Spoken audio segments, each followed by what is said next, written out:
Hello everybody, Ice Valkyrie here with a tutorial especially for you guys, League of Legends cosplayers. I know it's a tough world out there when it comes to cosplaying, so hopefully this tutorial will help you out when it comes to making Riven's Exile Blade. So first off, I just want to show you the actual blade itself. It's composed of two pieces. This is her main broken blade piece. It actually lights up on the inside too because it has LED lights in it, so if you can see that, there's lights on in there. It has different settings and everything like that, so if you want to go really crazy, you got blinking lights, and then you got extreme blinking lights for that one. So that's the first part. And the second part is the second section of the blade, which is essentially this piece here. Also has LED lights as well in the interior, as you can see there. So if you want to know how to make this, I'm going to show you how exactly what the steps provided. I've taken lots of photos for this project, so feel free just to check it out and go nuts with it. I'll see you soon. Okay, so if you want to learn how to make this this blade itself, there's different materials that you're going to use in order to actually create it. It's very simple, it's cost efficient. I find it's maybe one of the best ways so far to make props. And it doesn't require too many materials. As you can see here,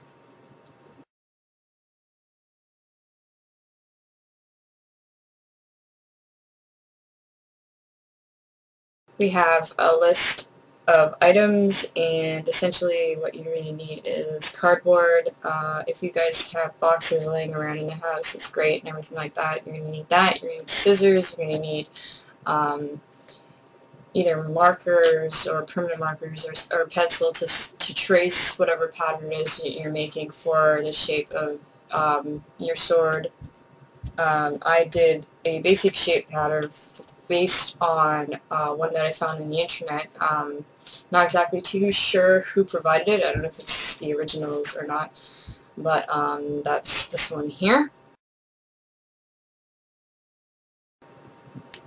And from those, I basically constructed my whole shaping for the pattern for the cardboard. So what you do is you cut that out, and then after that you're gonna. I left out a huge part though to making the sword. You need actually a broomstick for the main piece. So I don't know exactly if you're going to do a two-parter or a one-parter or yeah. So like I said, this is a two-parter. Like for transportation purposes, I decided to make two pieces that I could connect together and make the whole sword.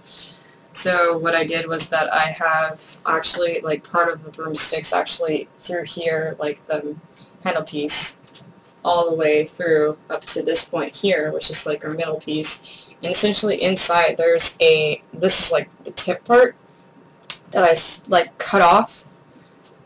You're probably going to have to use a handsaw for that. So if you have tools or power tools or whatever like that, you just cut that part so that it's one half of it anyways, and I'll show you that right here. So that's what that is. And if you're going to make a two-part sword, what I suggest is that you use dowels. If you don't know what a dowel is, it's a little connector piece. They come in different shapes and forms and sizes. In mine in particular, I used a metal dowel, which I'll show you here, because I have it on me. This one, it just like has a screw tip at the end here, and generally they're just straight rod. In my case, I got one that was sort of like a connecting like nut here, but I drilled a hole in the piece here, and basically that's my main hole though for when I do connect the main piece or the larger piece up anyways. I'll show you that. So you have dowel right here that's actually in in our main piece. It was essentially I used the rest of the broomstick.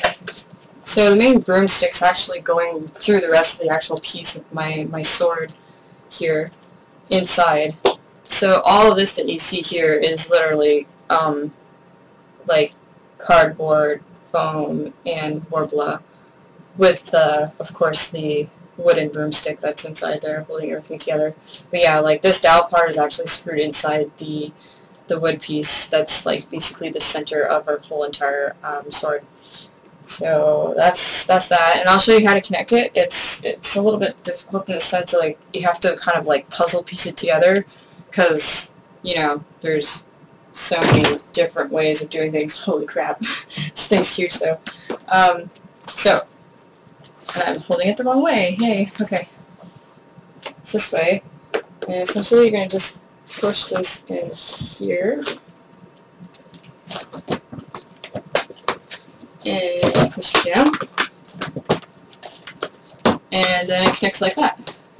I can't show you the whole entire sword, obviously, all together, because of the fact that, well, it's such a long sword, and I'm having trouble holding it up right now because pieces are falling off.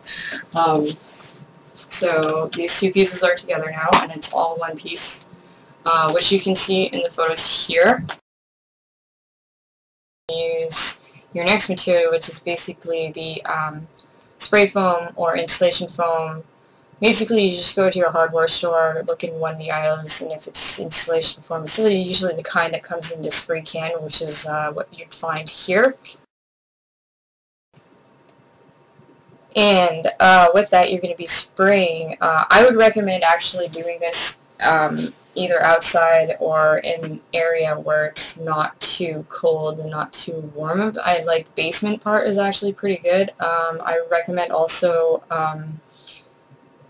try to put like a layout or something on the ground so that it doesn't get mucked up or whatever when you do use the spray foam, because spray foam is very, very sticky. Another thing is that you need gloves. Please, please, please wear gloves. Just go to a dollar store or something like that, or your hardware store, and buy a pair of latex gloves or whatever gloves that suit your need. Throwaway gloves, basically, because if not, it's going to get on your hands and it's going to stay on there for about a week or two because you can't wash it off. Because if you add water to it, basically it's going to make it expand on your fingers, so it's going to get stuck there. Anyways, I did that and it sucked, and I had to scrape away my own skin for about a week or two just to get everything off. So yeah, there's that. And after the spray foam technique, which you'll see in the pictures here,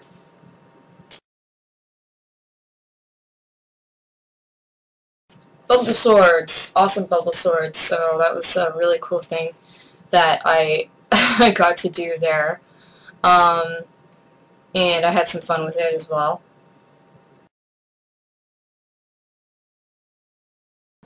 Yeah, that's me with my bubble sword. The other thing that after that, because it has a generalist shape, that's it, you're going to need X-Acto knives. So that's the other thing that was in the list of materials to have. I would recommend maybe having at least 2 or 3 X-Acto knives. I don't know where you guys get them from. Sometimes they're cheap ones, and sometimes there's the good ones, which are like the bigger blades that you see here. Those ones are really good for cutting any kind of material, so you can actually use those to cut out your cardboard piece too from earlier. But yeah, you're going to be doing a lot of carving, and it's going to be a lot of eye-to-eye, like visual aspect from looking from your actual picture compared to your actual foam piece. After that, make sure that you cut away all the necessary pieces that you need to have on your sword, and if you want to add lights to it, I would suggest making the holes for it through what the patterns that you noticed here.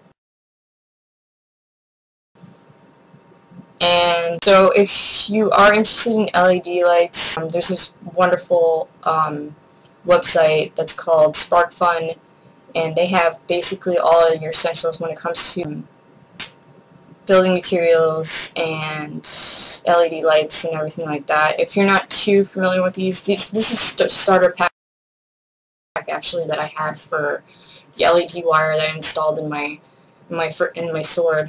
It's just a pack. It's EL wire and the battery pack that comes with it. It's super cheap. It works pretty well unless you get a dud, which I did get a dud at one point, where the wire actually short-circuited, so you guys have to be careful with that. But the company is generally good with returns, and they'll send you a brand new wire for free, which is what they did with mine. And also the reason why, like, my second half of the sword took forever actually to get finished, because I had to rewire the inside because of the faulty wiring.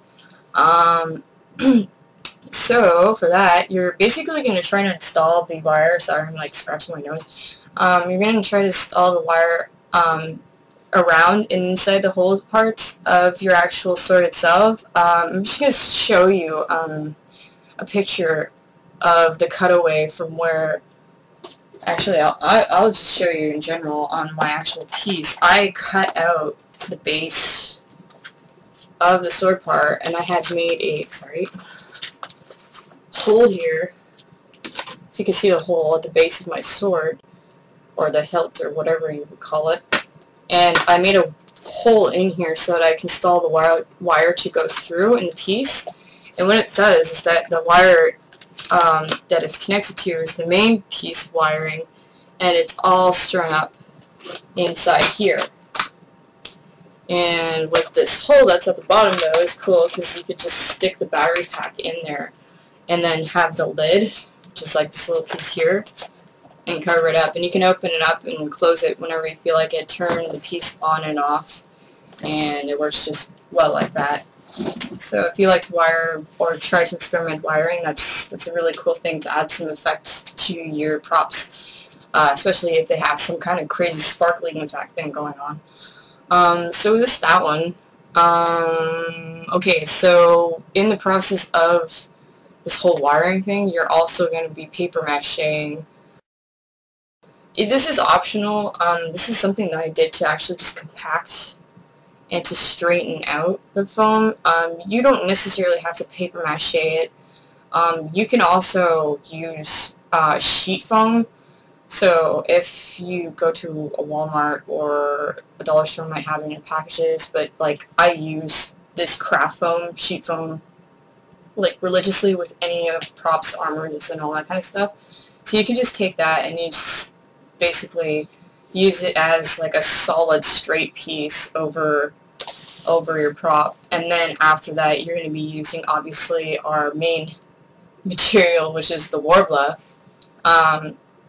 You could see it in my other videos that I posted with the armor making. It's the same material that I used there for my Skyrim armor. So if you want to check that out and get more of an idea how to work with it, I posted one of my tutorials earlier for that, so you can see how to work with it and everything like that. So for this, though, it's the exact same thing, using the Warbler on top of it. You're really going to have to eye your pieces and everything like that to make sure that everything fits. And just to show you exactly what I'm talking about, I have one of the sword pictures here, so this is it. And then there's also the other one. Obviously I turned the lights on so you can see the effects for that. Also, you have to be very careful though when you are working with Warbler. Using heat gun and stuff like that, you can always hurt yourself a bit, and I actually did hurt myself working on this sword. So you see this, yeah, I wasn't too pleased about that. I actually burnt myself pretty good with that one. It took me almost a month to actually fully heal from that, so be very careful when you guys are dealing with or using different tools. I always hear like stories about people blood, sweat, and tears into cosplaying and stuff like that, which is exactly the case, except for the tearing part. Not for this one anyway. And so for the other effects of like after you put all the Warbler and stuff on it, you are going to be making these wonderful resin pieces that will fit in the little sections on your blade. So I made all of these little green resin pieces so that when you light up the sword, it's just shining through. I'm just trying to open this so I can show you with the lights and stuff on it. These pieces here, so you have like shapes like that, and like that, and like that, and like that. Again, these are just drawn up and visually looked at from the internet and stuff like that to get the right pattern going from that. So how do you make these nice resin pieces? Well, with resin, of course. Go to your local art store, or maybe your hardware store is going to have it, but like they have these bottles of resin. For Canadian retailers, we have this one here.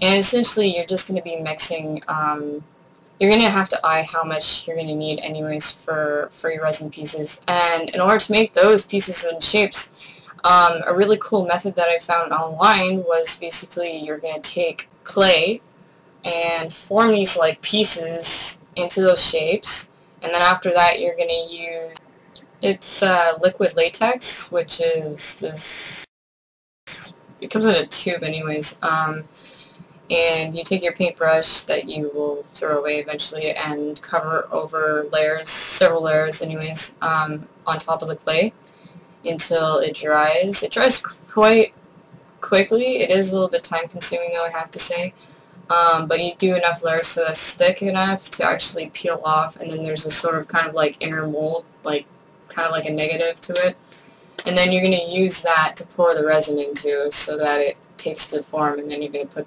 those little resin pieces into the spaces that were there. It's kind of a little bit difficult to explain in that sense. After that, really, it's just simple painting everything. So if you already are familiar with the process of using Worbla and everything like that, you know, in fact, how you have to like paint everything. So painting the actual prop itself, you probably need a few layers of gesso, and then a few layers, basically a sealant. So I use it's kind of like a glue. I use Mod Podge for that and stuff. So we do a few layers of that, a few layers of the other one, and do that as many times as you feel fit. And if there's, like, I do mine very smoothly, so there's hardly any lumps there. If there are lumps, just sand it down, either hand sand it, or if you are lucky and have an actual sander, good for you, because I don't have one. So you have that, and then after that you're going to be good to go. Once you have your final layer of gesso, you can start painting it. So you could just take acrylic paints, which are the best things that I would recommend using. This is the type of brand that I use, however. You can use that to paint them, and then they actually just dry really fast. It took me maybe like 10 minutes to dry a pretty good amount of the sword and everything, and do a few more layers just to make sure that you got all the colors right and everything like that. And then afterwards, when you're confident enough, I recommend you put one more or two layers of the sealant on it so that it's nice and shiny and stuff. So that's exactly what I did for these pieces and the sword. You might have some trial and error, so don't be afraid to do some stupid shit. Alright, so here's the finished product. Yep.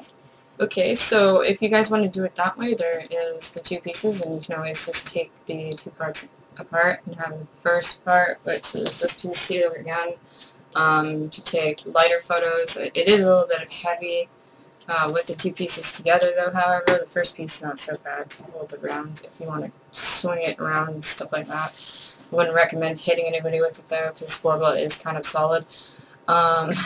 Yeah. So anyways, that's the video. I hope you learned something. And if you have any questions in regards to making this kind of sword or any other kind of prop weapon thing, please feel free to comment, like, question, subscribe to my video. Yeah. So, see you guys!